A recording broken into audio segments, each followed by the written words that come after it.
নমস্কার। আপনারা দেখছেন এখন দাসপুর বার্তা। শ্রী শ্রী রসিকানন্দ প্রভুকে স্মৃতি মন্দির রোহিণীতে শ্রী শ্রী রাধাকৃষ্ণের সম্মিলিত শ্রী বিগ্রহ শ্রীকৃষ্ণ চৈতন্য মহাপ্রভুই শ্রী শ্রী রসিকানন্দ প্রভু, এটি প্রচলিত বিশ্বাস।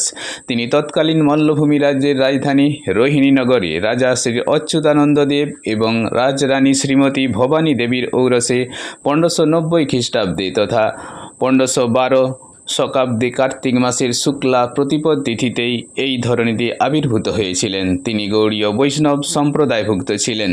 তিনি ব্যাপক সাধু বৈষ্ণব সেবার প্রবর্তক। শ্রী শ্রী শ্যামানন্দ প্রভুর সেরা শিষ্য তিনি রাজ পরিবার থেকে মুসলমান অস্পৃশ্য, অজ্ঞতা বাউন্ডুলে নাস্তিক, এমনকি উন্মত্ত বন্য পশুদেরও উদ্ধার করেছেন। একদল উন্মত্ত হাতি তাকে আক্রমণ করতে এলে তিনি হরে কৃষ্ণ ধ্বনিতে তাদের মাথায় জল ছিটিয়ে দিলে তারাও হরে কৃষ্ণ ডাকে শান্ত হয়েছিল বলেই প্রচলিত কাহিনী রয়েছে। নবচৈতন্য বিশ্বাসে শ্যামানন্দ প্রভুর অর্পিত আদেশ গোবিন্দ পূজা আদর্শ 40 বছর ব্যাপী তিনি পালন করেছেন। কথিত আছে, শক্তিশালী কীর্তন গানে মগ্ন অবস্থায় উড়িষ্যার রেমুনায় অবস্থিত ক্ষীরচোরা গোপীনাথ বিগ্রহে প্রবেশ করে অন্তর্ধান করেছেন তিনি।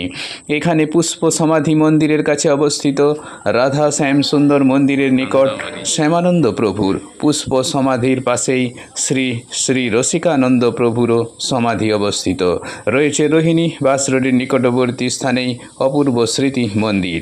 এরই কয়েক ঝলক এখন দাসপুর বার্তায়। রোহিণী থেকে রিপোর্টে Shyam Sundar Dolui. Like and follow with subscribe এখন দাসপুর বার্তা। এই দাসপুর বার্তায় যুক্ত হন, আলোর পথে এগিয়ে চলুন।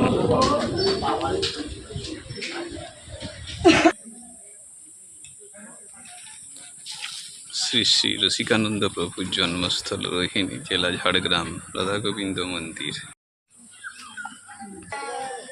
কান্দামারি।